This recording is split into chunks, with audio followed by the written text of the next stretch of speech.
Everyone talks about climate change or global warming. That means we are pumping too much carbon dioxide into the atmosphere and it warms up. And it warms up at a pace that is unprecedented. And that leads to a very rapidly changing world. The true scale of the disaster is that we put the actual existence of our civilization on the brink. So maybe 100 years from now, there will be no stock market, there will be no companies, there will be no schools to get good grades from. I mean, there will be some survivors, of course, but they will be catapulted back into the Stone Age.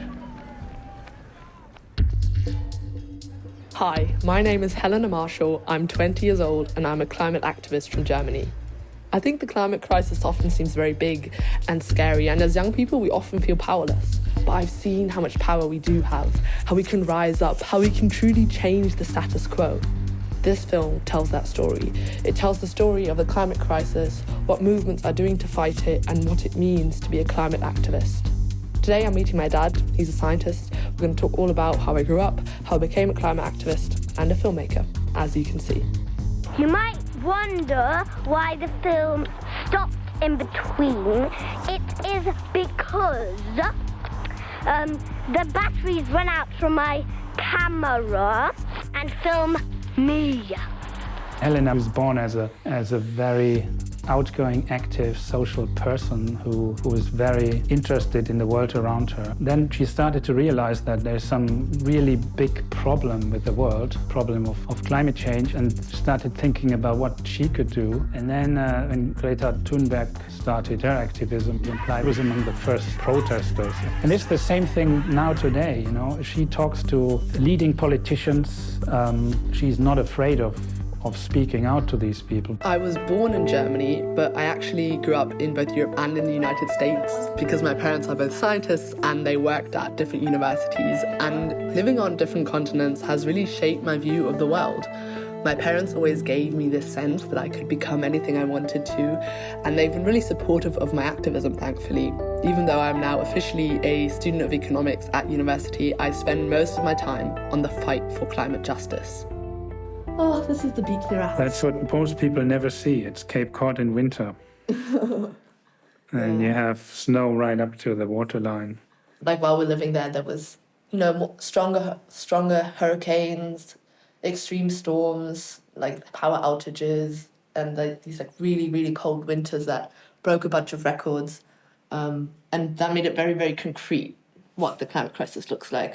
So what Helena's activism taught me is you can actually make a change in the world if you put some action into place, you take the protest to the streets. It actually matters to see that starting from 2018, 2019, the topic of climate crisis has climbed to the top of all newspaper and television reports, and it's in people's minds. I mean, that's very clearly because of not just Helena, but the Fridays for Future movement that had brought this change about. I like to think I almost have two families, the one I grew up in, and then my family of Fridays for Future activists who inspire me so much. In 2018, when our movement started, it was just Greta Thunberg striking school in Stockholm, Sweden. But soon, people all over the world began to follow her example and strike school to take to the streets and fight for climate justice. I became connected with young people all over Germany, and we decided to do the same thing. Today our movement has grown. I do a lot of national organising, and actually we meet quite regularly, but today we're discussing our next big climate strike day, which is the first climate strike to happen post-COVID lockdown. We've been sending out flyers, we've been hanging up posters, we've been using a lot of social media in order to mobilise hundreds of thousands of people, and it's worked. In the last years, Fridays for Future has become one of the largest climate movements in the world. So emissions are rising, right? The climate crisis is escalating all around us. Every continent in the world is feeling the effects of a climate that is changing at a rate that has never been seen before. And we need to stop that. And the way we stop that is by changing the very systems that we are moving in, like by large systemic level change. So what we do as a movement, we create a political and a social environment that forces our leaders to act. It's so clear what needs to happen, right? We need to reduce emissions by 2035. They need to be at zero. We can't limit it anymore. We We need to create a 100% renewable energy system by 2030. So like, right, what you're describing, all our energy can no longer be connected to emitting CO2 and other fossil fuels, right? We need to stop all subsidies on these fossil fuels. We need to exit coal by 2030 at the very, very latest, right? That's the limit.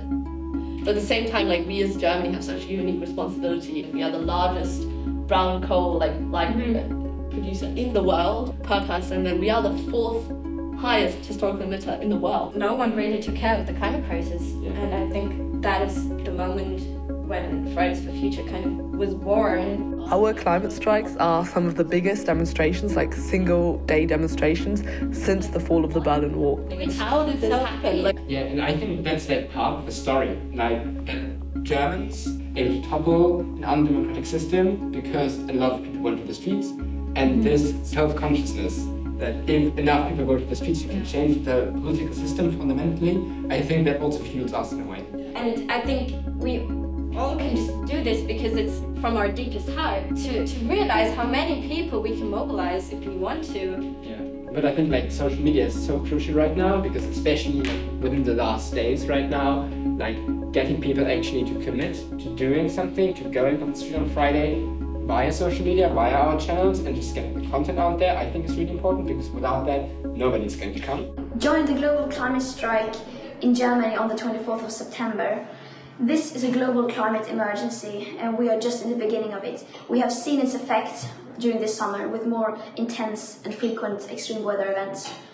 And in order to stop this from getting worse, we need to mobilize and we need to go out on the streets, because we know that the changes will not come from the politicians, it will not come from negotiations, it will come from people on the streets demanding climate action. So please join the movement. We really try and keep pressure up on our government any way that we can. When my friend Linus was only 17, he actually took the German government to court over its climate policies, together with other activists, and they won. Essentially, the reason why we sued the government was that they had passed a climate law that was completely insufficient. As young people, we've got the right to protect ourselves, we've got the right not to die and not to be harmed. What the court actually said is that the German government had to move their numbers up, and that was a real success for us. And I think the reason why this decision was possible is that we, as young people, started protesting and making clear that this is really fundamental to us. This is setting a precedent for what is happening with climate lawsuits around the world. And what we can see now, hopefully, is that other courts around the world can do the same.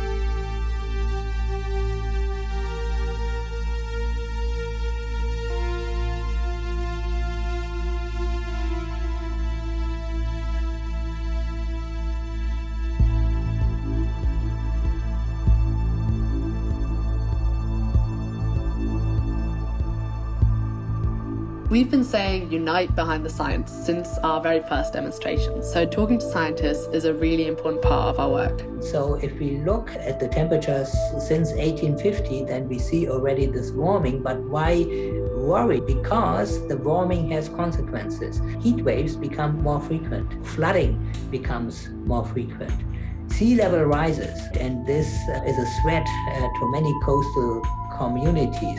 This is why global warming is so dangerous and why it already affects millions and millions of people.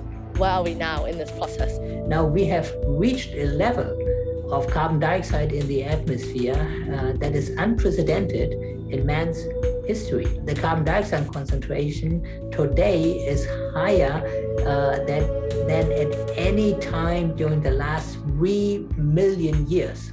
And as a consequence, the planet warms. So the Earth's temperature has risen already by just above 1 degree C within a relatively short period of time. Normally, it takes many, many thousands of years to realize several degrees of warming. And if we continue to emit greenhouse gases in the future, then we may have a warming of 4 degrees by the end of the century. And we have about 1 decade before we reach the 1.5 degree warming if we emit the same amount of greenhouse gases that we are currently emitting. So the living conditions on our planet will become worse and worse. Deserts will expand.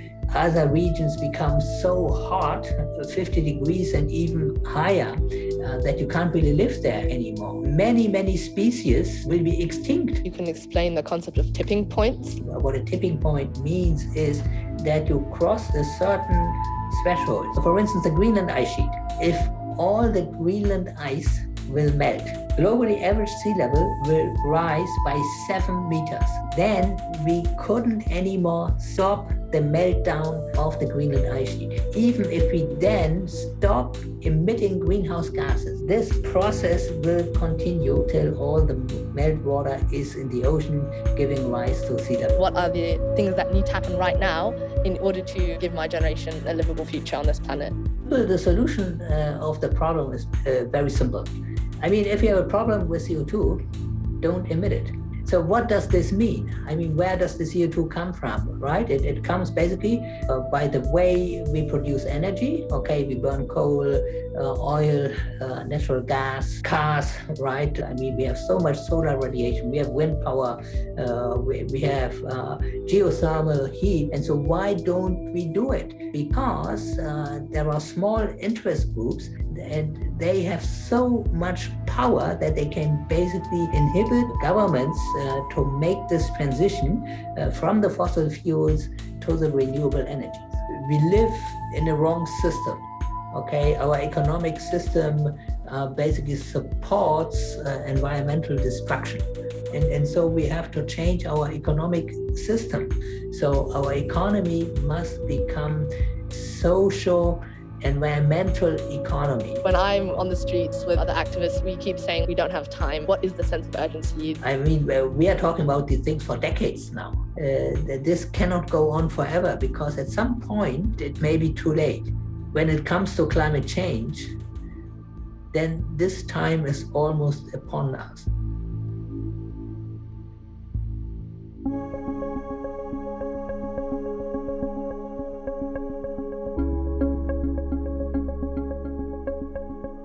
Today we're going to Lüneburg, a town in Western Germany, right at the edge of one of the largest carbon sources in Europe, the open-pit coal mine Garzweiler 2. Because of this, Lüneburg has become an epicenter in our fight for climate justice.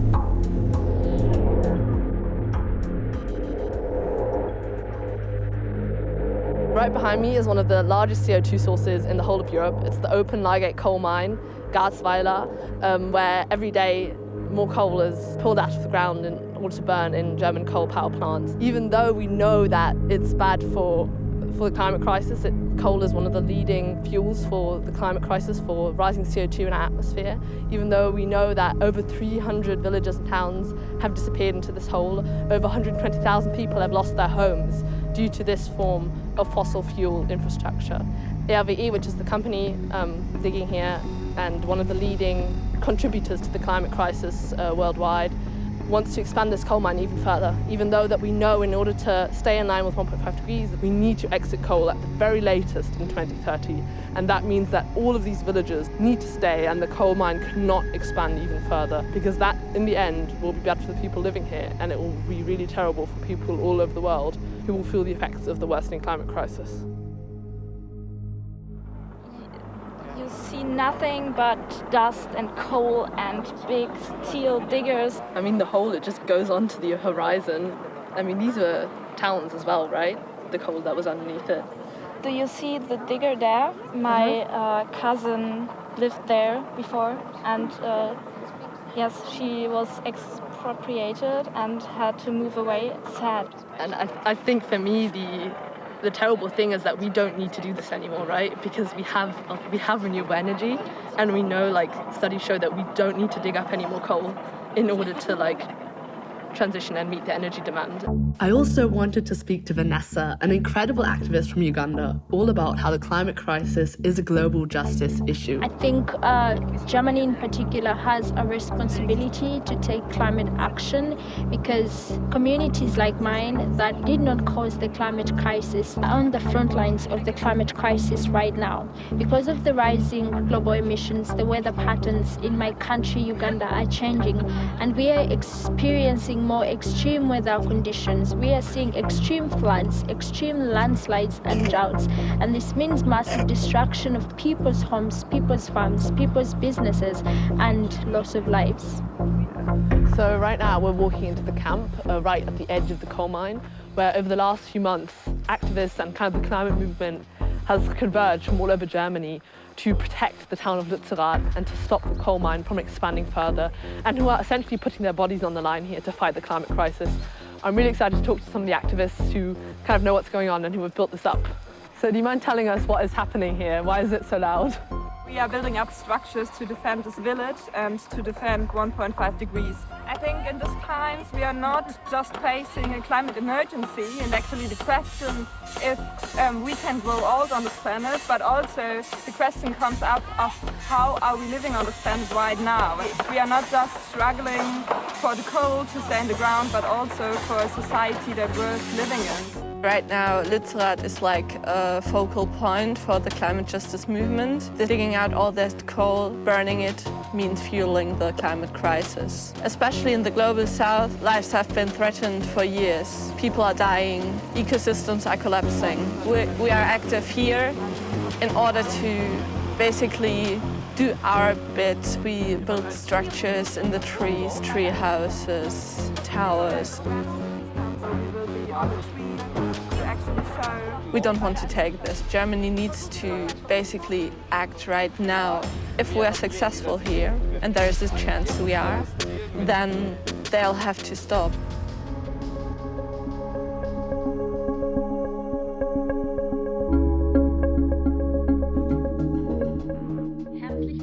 The climate crisis is a global issue, so it's so important that we stay connected with activists all over the world. Today's Zoom session is going to be a conversation between Fridays for Future Germany and the Sunrise Movement from the United States. The climate crisis is happening on such a large scope, so we are mostly focused on exerting public pressure on governments, and that's on every kind of level. You hear a lot about climate, tipping points in climate systems, and they are very much there and they are very scary. But at the same time, we can also reach tipping points in our social systems where at a certain point when we've marched enough times and we've kind of been there enough times, then suddenly a lot will be possible that didn't seem so before. We know that there's, just like Helena said, so many people already on our side, but we actually need to activate them and make them feel their power and know where to direct that. There are people suffering at the moment all over the world already and losing their homes and their livelihoods. When we're fighting for climate justice, we also need to be fighting for broader economic justice. In the end of the day, the promises don't count if we are not actually realistically reducing emissions. Our job as movements to not give up before it's utterly too late. I see it as our responsibility to keep hope alive for as long as possible and to keep action alive as long as possible, because that is in the end what we need.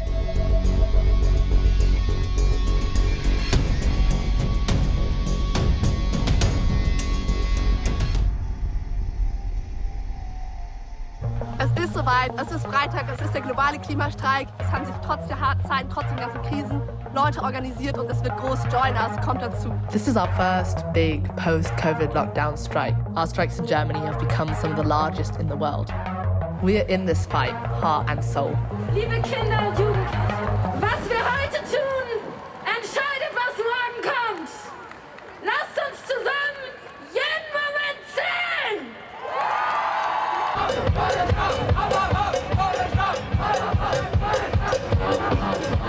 Noch nie, wirklich noch nie lag die Zukunft so in unseren Händen wie im Moment. Wir brennen für unsere Zukunft, für unsere Kinder und für diese Erde. Und jetzt zähle ich auf euch. What do we want? What do we want? Are we gonna fight for it? Are we gonna get it? So what do we want? Begrüßt, wenn wir treten!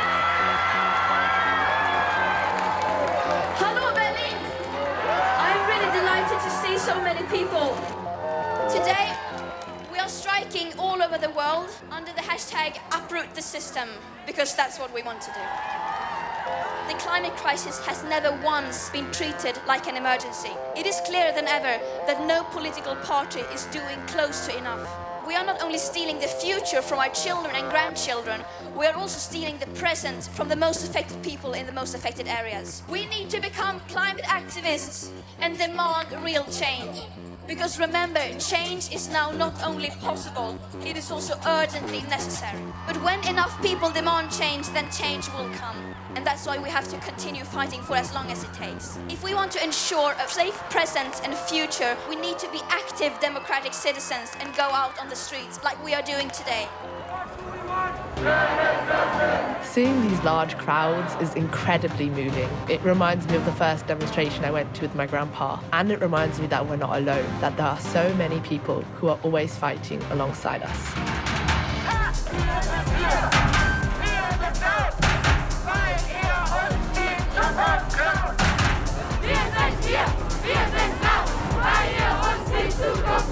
It's important to remember that every large societal shift, from civil rights to women's rights to vote to LGBTQ rights, has been fought for by regular people who take to the streets, stand up for what they believe in, and demand change.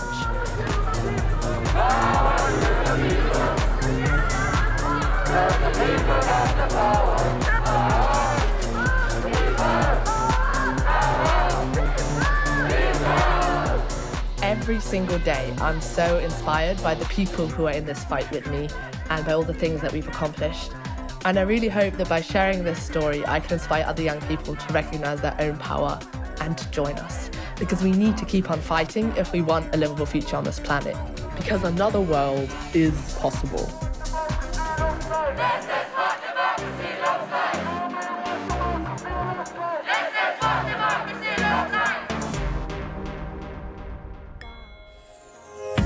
Schon wieder so ein Streik, alle sind vereint, es wird Zeit, doch die Politik vergeigt es. Solange nichts passiert, wird weiter demonstriert, wir alle rufen Fight every crisis.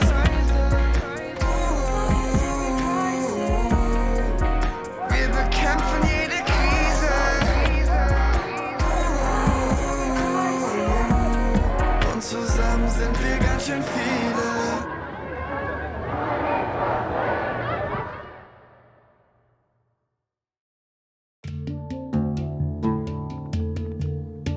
I'm in Egypt at the 27th UN Climate Summit with a group of Fridays for Future activists. It's the most important forum where leaders of all the countries, as well as civil society and scientists, come together to work on solutions for the climate crisis. This year's outcome was mixed. A landmark deal on loss and damage was reached, which is incredible. It means that the richest countries are going to give money to the most vulnerable countries to help them pay for climate disasters. But the underlying issue, which is rising emissions, was not addressed. And that's even though we're in the midst of the make or break decades, where global emissions actually need to be cut in half within the next 10 years. In the end, UN Secretary Antonio Guterres summed it up best. He said, "A window of opportunity remains open, but only a narrow shaft of light remains when it comes to climate action." I've spent the last 2 weeks here in Egypt at the UN Climate Summit. I've seen lots of world leaders make lots of empty promises. There are hundreds of fossil fuel lobbyists here trying to make dirty deals. And I've met people who are suffering right now daily from the climate crisis, from droughts and floods and storms. And I've seen us, I've seen civil society, I've seen young people, I've met them from all over the world who are fighting as hard as they can. And what's become clear is this: the climate crisis will not be ended because world leaders decide to end it. The climate crisis will be ended by us fighting as hard as we can, by us fighting for our lives, everywhere, all the time, and taking to the streets. We have a really small window of time left open, so the deciding question is this: what are you going to do in that window of time? Weiter, nur noch 100 Meter bis zum Ziel. Bleib stark, wenn sie dich mal wieder ignorieren. Eins ist sicher, ohne uns passiert nichts. Es ist. Alles gesagt, warum wird denn immer noch geredet? Obwohl eigentlich klar ist, dass doch gerade alles, was wir machen, viel zu wenig ist. Yo, ich check's nicht, so schwer ist das echt nicht. Was bringt dir der Profit, wenn der Planet bald defekt ist? Wenn wir schon dabei sind, dann noch einmal für die Boomer und die Zoomer, die sich Liberale nennen. Ist es liberal, wenn man erlaubt, das Unternehmen unsere Zukunft an den Nagel hängt? Und damit die Freiheit aller, denn was juckt dich schon die anderen, wenn es sich lohnt, ohne Sanktionen Kohlenstoff in die Luft zu ballern? Ey, mir reicht es, immer das Gleiche, lass das mal die Profis machen. Ey, ich weiß nicht, ob die so weit sind, ich bleib laut, bis ihr endlich einknickt. Nein, ich warte nicht mehr länger, bis ihr meint, es wird Zeit auf das Leib mit nem Plan zu reagieren. Ihr lasst uns keine Wahl, ihr nennt es radikal, doch glaubt mir, eure Standards sind doch einfach nicht normal.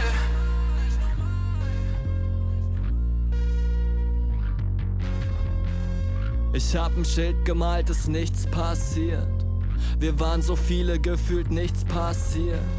Saß in den Wipfeln, schon geglaubt, dass das alles nichts bewirkt. Doch aus vielen Nichts erwächst ein Wir.